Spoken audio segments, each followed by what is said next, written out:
Forget ninjas and action movie stars. The most impressive warriors on this earth, beyond a shadow of a doubt, are Shaolin monks. With decades of concentrated, brutal training under their belts, the monks can transform themselves into superhuman feats of nature. Imagine being able to increase your body temperature solely with the power of your mind. A Shaolin monk can do exactly that and oh so much more. How do they train? Could we learn these unique abilities? All this and more is about to be revealed. After spending months meditating up in the mountains, honing their skills and transcending their abilities, monks have proven time and time again that humans are capable of anything if we truly put our minds to it. It takes years of training which requires elite focus and determination for these monks to reach the superhuman levels that we'll see today. Whether they're breaking slabs of stone with their head without taking a backward step, or walking across water, a feat long thought to be impossible, the Shaolin monk has demonstrated that nothing is impossible. While their aura and motivation revolves around peace, love, tranquility, and inner prosperity, that doesn't mean that these warriors aren't capable of dealing a fatal blow. Even though you would rarely, if ever, see a Shaolin monk take center stage on any competition battleground, you certainly wouldn't want to be in the shoes of the opponent. Before we dive into their superhuman abilities, let's get a better idea of what a Shaolin monk really is. How do you become one? What are the mental and physical training commitments? And where do they tend to come from? Located about 56 miles or 90 kilometers west of the city of Zhengzhou in China, you'll find the Shaolin Monastery. Ordinarily, a monastery houses a community of monks living under religious pretenses. The Shaolin Monastery, however, is a little different.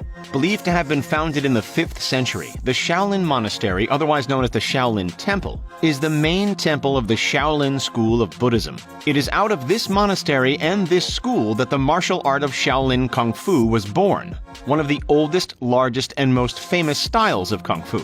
That, of course, is one part of the experience. The other part is the focus on Zen Buddhism. Shaolin not only revolves around physicality, but represents justice, uprightness, sympathy, and love. Thousands of boys as young as 5 years old venture to this temple, nestled in the forests at the base of a misty, holy mountain, to train to be martial arts masters. While the Shaolin tradition has seen a boom in fame due to celebrities like Jet Li and the influx of more modern martial arts style films like The Matrix and Kill Bill, it's not a new tradition by any means. The path to becoming a warrior monk goes as far back as the temple's inception in 495 CE.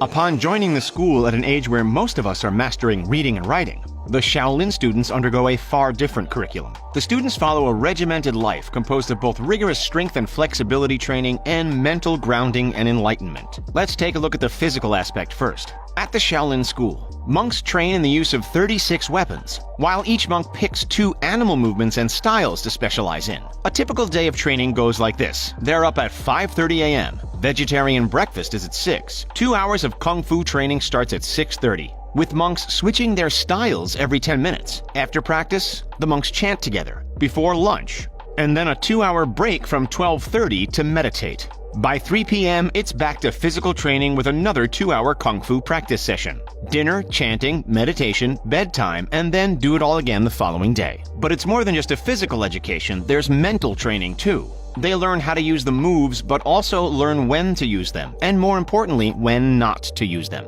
By practicing the meditative art of Qigong, which focuses on controlling breathing, the Qi, or energy, can flow swiftly throughout the body, and can be harnessed in particular areas.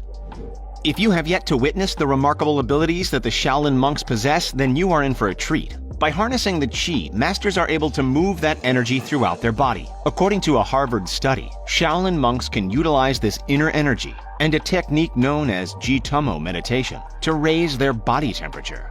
The increase is not small. It is significant enough to dry a wet sheet when it's been wrapped around them. A core skill with any martial art, any sport in fact, is balance.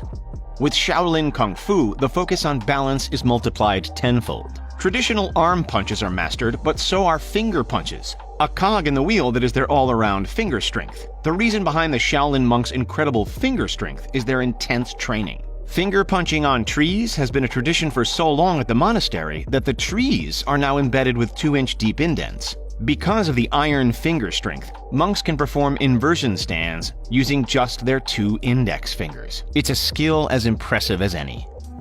The exceptional balance extends far beyond the finger. A master Shaolin monk must conquer what is referred to as the monk pillar skill. the ultimate test of core strength, leg strength, full body balance, and self-discipline.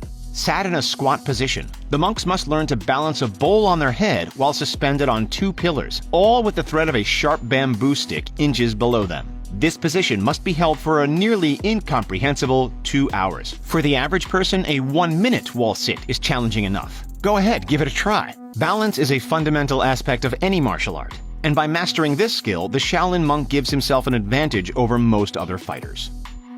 Mastering the Shaolin art is as much about offense as it is about defense, and learning to withstand both immense pain and immense force. Take this man, for example. He shows unfathomable courage, resilience, pain tolerance, and physical strength as he suspends himself on spears, with the pointed ends jabbing into his chest and abdomen. Footage has also emerged of monks using spears as tools to demonstrate their elite abilities by bending them with their necks, by concentrating their strength and energy. As impressive as acts like these are, not everybody believes in their truth. Some naysayers are of the mentality that these, and others like it, are nothing but acts, merely illusions or stage tricks, involving customized tools and using spears that lack genuine strength. In other words, props that are easier to bend. Most people, however, would disagree with these views. Which side of the line do you fall on? Under the same principle of a hand working hand growing calluses in order to strengthen itself, monks are known to strengthen their skulls through repeated impacts to the point where they're able to withstand brutal blows. Years and years of training that started at an early age place Shaolin monks in the position to develop a hardened skull and eliminate a typical combative weak spot. With wooden logs, iron weights, and sandbags, they progressively expose their skulls to more forceful impacts, eventually reaching a point where they can withstand a force that would send most of us straight to the emergency room.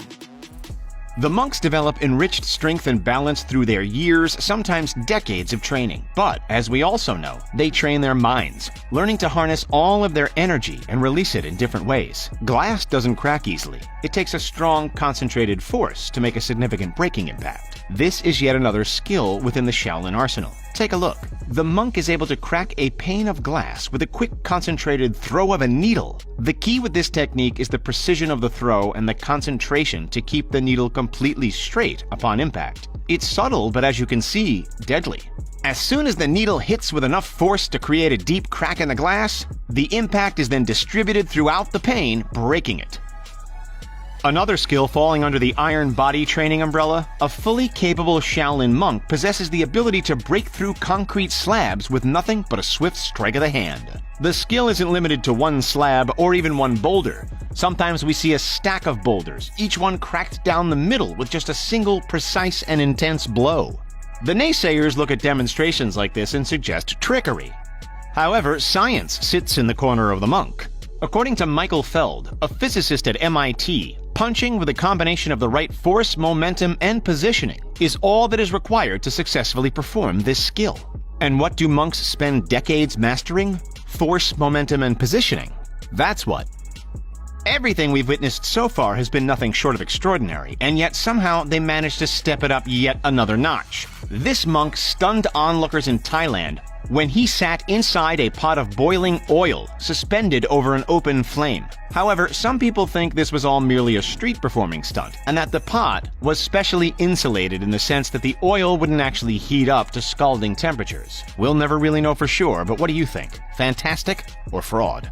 If you've been taking note on the extraordinary abilities today and thought, wow, I wouldn't mind expanding my skill set, then listen. Do you want to learn how to walk on water? Do you want to add finger inversion stands to your portfolio? The Shaolin Temple has been teaching foreigners as well as non-Buddhists since at least the 1980s. At the Shaolin Temple in Henan, monks routinely take on foreigners and usually assign them to a junior monk, tailoring the daily routine to the mental and physical skills that the foreigner wants to learn. In addition to the strenuous physical demands, you also need to become accustomed to the altitude and the different food. Depending on both your budget and how much time you're willing to commit, you can stay for a week or two, or you can be there for years. Would you be prepared to undergo such rigorous training? What skills would you want to specialize in? And how long would you stay for?